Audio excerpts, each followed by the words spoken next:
सद्भाव और शांति की धरती है, तो क्या किसी के आने से पहले यह कह देना कि एयरपोर्ट पर मैं आपके खिलाफ प्रदर्शन कर दूंगा, वहीं से बैरंग वापस लौटा दूंगा? इसको कुछ लोग डराना भी कह सकते हैं कि आप डरा रहे हैं किसी को।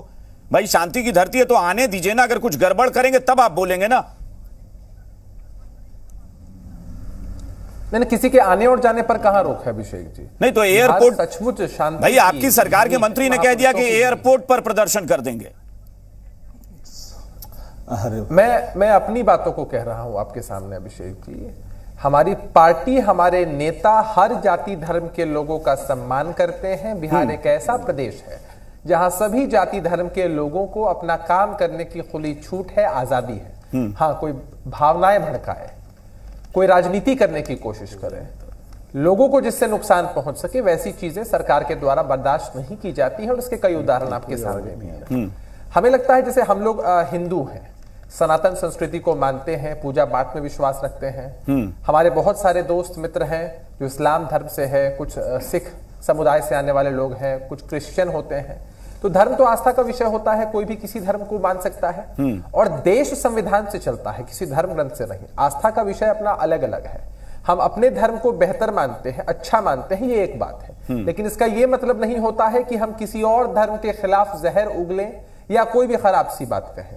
तो आज देश में एक माहौल जो तैयार किया जा रहा है भारतीय जनता पार्टी के नेतृत्व में लगातार, वो ऐसा है जैसे वो लोग धर्म को एक हथियार बनाकर प्रस्तुत करना चाहते हैं समाज के अंदर। आप जिनकी चर्चा कर रहे हैं धीरेन्द्र शास्त्री जी की, सोशल मीडिया के माध्यम से या अन्य माध्यमों से खबरें हम पढ़ते हैं, हमने कभी उनके विचारों को नहीं सुना है ढंग से, या उनको फॉलो नहीं करते हैं हम कि भाई वो क्या कह रहे हैं, क्या प्रीच करना चाहते हैं, नहीं करना चाहते। हम ऐसा मानते हैं कि अगर कोई साधु संत है, सच में किसी धर्म का अनुयायी है, तो कभी नफरत वाली बात हो नहीं सकती है, कभी एक तरफ बायस्ड होकर बात नहीं हो सकती है। हमारी सनातन संस्कृति बहुत रिच है, जिसमें हमेशा हमें यह पाठ कराया गया है कि सर्वधर्म समभाव।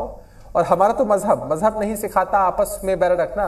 हिंदी है हम, वतन है हिंदुस्तान हम। अभिषेक झा, मैं फिर वही कह रहा हूं ना कि आप इतना कुछ बताया, मैं फिर कह रहा हूं अतिथि देवो भव। ये सिर्फ बिहार नहीं, ये तो पूरे भारत की परंपरा रही है। मैं बार बार कह रहा हूं कि आप किसी अतिथि को पहले से ही सलाखों में डालने की धमकी देंगे तो वो तो डरेगा ना कि भाई ये क्या बिहार है कि अभी पहुंचा नहीं, कि मुझे कहा जा रहा है कि सलाखों के पीछे होना चाहिए इनको। साफ तौर पर हमने कह दिया कि बिहार में किसी को भी आने की खुली छूट है, कोई भी अपना काम कर सकते हैं। भावनाएं भड़काने की कोशिश अगर होती है या कानून को हाथ पे लेने की कोशिश होती है तो उसके लिए सरकार अलर्ट रहती है। ठीक है, लेकिन मैं और विस्तार से, चूंकि देखिए एक एक टिप्पणी में एक एक चीज का सवाल, एंगल बीजेपी के द्वारा सेट किया। हाँ ठीक है अभिषेक झा, माननीय कांग्रेस का रुख, मैं कांग्रेस का इसलिए बार बार जिक्र कर रहा हूं कि कांग्रेस ने भी जिस अंदाज में बोला है उसमें कहीं नहीं लगा कि कांग्रेस को कोई आपत्ति है बाबा के आगमन से, या कांग्रेस ने कहा कि ठीक है, हो सकता है कि वो भी यही चाहते हैं, लेकिन उन्होंने बहुत अलग अंदाज में एक संदेश दिया और ये कहा कि हम सब स्वागत करेंगे कि बाबा आए और बहुत अच्छा संदेश लोगों को दें। उसी में मैसेज था कि बुरा संदेश ना दें, अच्छा संदेश दें। आपका हाँ अभिषेक झा। नहीं अभिषेक जी, हम लोग भी तो वही बात लगातार कह रहे हैं। नहीं, मैं एक ठीक है, मैं समझ रहा हूं अभिषेक झा, मैं आपको नहीं दोषी, मैं बता रहा हूं कि बोलने का तरीका क्या होता है। एक होता है कि बाबा का स्वागत है, आप आइए और हम चाहेंगे कि समाज को अच्छा संदेश दें, एक ये तरीका है, उसमें आपने अपनी बात कह दी कि हम चाहेंगे कि आप अच्छा संदेश दें, यानी बुरा ना दें। और एक होता है कि आ तो रहे हैं लेकिन अगर कुछ गड़बड़ बोलें तो फिर ठीक नहीं होगा। तो ये आप मेहमान का स्वागत तो नहीं कर रहे हैं ना, ये अपमान है। तेज प्रताप जी ने जो बातें कही हैं, बेहतर उनका मतलब बता सकते हैं शक्ति सिंह यादव जी, उनकी पार्टी के मुख्य प्रवक्ता हैं, वो भी बेहतर तरीके से चीजों को बता रहे हैं।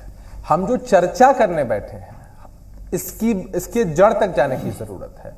देश में जो माहौल तैयार किया जा रहा है, कोई कहता है कि भाई हम हिंदू राष्ट्र बनाकर रहेंगे, कोई कहता है कि इस्लामिक स्टेट है, कोई कहता है हिंदू खतरे में है, कोई कहता है मुसलमान खतरे में है, कोई कहता है सिख खतरे में है, कोई कहता है क्रिश्चियन खतरे में है। अरे हमारे देश जो संविधान से चलता है उसकी मूल प्रस्तावना क्या है कि हर किसी को समान अधिकार मिले हैं, हर किसी को अपनी बात कहने का पूर्णतः अधिकार है। लेकिन इसका यह मतलब नहीं कि हम समाज में जहर घोलने चले जाएं। तो आजकल देखने को मिलता है ये ट्रेंड। मैं हर एक धर्मावलंबी है उनके बारे में तो नहीं कह सकता हूं, लेकिन बहुत सारे एग्जाम्पल्स हमारे सामने होते हैं जहां वो लोग भी लीक से हटकर बातें करते हैं, तो कहीं से उचित नहीं होता है। तो तो हमारा ऐसा मानना है कि धीरेन्द्र शास्त्री जी आ रहे हैं, बागेश्वर बाबा, उनके अलावा भी संत यहां आते हैं। पहले से भी बिहार ने बेहतर मेहमान नवाजी की है। आप सोचिए ना, गया के बारे में सोचिए, ऐसी भूमि जहां पिंडदान करने के लिए देश नहीं अपितु पूरे विश्व से लोग आते हैं। और बिहार में ऐसी ऐसी पौराणिक जगहें हैं जहां पर लोग घूमने आते हैं, ज्ञान लेने आते हैं, इस वातावरण को महसूस करने के लिए आते हैं। वैसी परिस्थिति में आए, लेकिन उनके आने पर अब देख लीजिए अश्विनी चौबे जी खुद तो उनको लग रहा है कि राजनीतिक मैं किसी को नहीं एक मिनट सुने ना अभिषेक झा, मैं पार्टी पर बात ही नहीं कर रहा, मैं व्यक्ति की बात कर रहा हूं। मैं नहीं कर रहा हूं कि आरजेडी ने किया कि आपने किया। भाई सरकार में शामिल दल और सरकार में शामिल मंत्री हो या सरकार में शामिल दल के प्रदेश अध्यक्ष हो या प्रवक्ता हो, सबने जो बयान दिया मैं उस पर ओवरऑल बात कर रहा हूं। अश्विनी चौबे ने कहा तो यही तो सवाल है कि किसी मेहमान के स्वागत से पहले एक व्यक्ति कह रहा है कि इनको सलाखों में होना चाहिए, दूसरा व्यक्ति कह रहा है कि ऐसा है तो फिर मैं ला कर दिखाऊंगा। ऐसा लग रहा है कि वो भी पकड़कर उठा कर ले आएंगे। तो भाई आप मेहमान का स्वागत लोग कहते हैं कि पलक पावरे बिछा कर करते हैं कि धमका कर करते हैं। स्वागत का अंदाज क्या होगा बिहार का, यह भी तो मैसेज जाए। नहीं, बिहार ने तो हमेशा बेहतर मेहमान नवाजी के माध्यम से देश में एक सकारात्मक संदेश दिया है। हम तो हर किसी को वेलकम करते हैं। कोई हमारे बारे में नेगेटिव भी कहता है तो भी हम वेलकम करते हैं, लेकिन कोई समाज में विद्वेष फैलाने की बात करता है तो उसको हम उचित नहीं मानते। नहीं तो तब तो फिर कानून भी है ना, कानून है। अगर आपको लगता है कि प्रदेश में आकर कोई गड़बड़ कर रहा है तो आप कानूनी कार्रवाई कीजिए।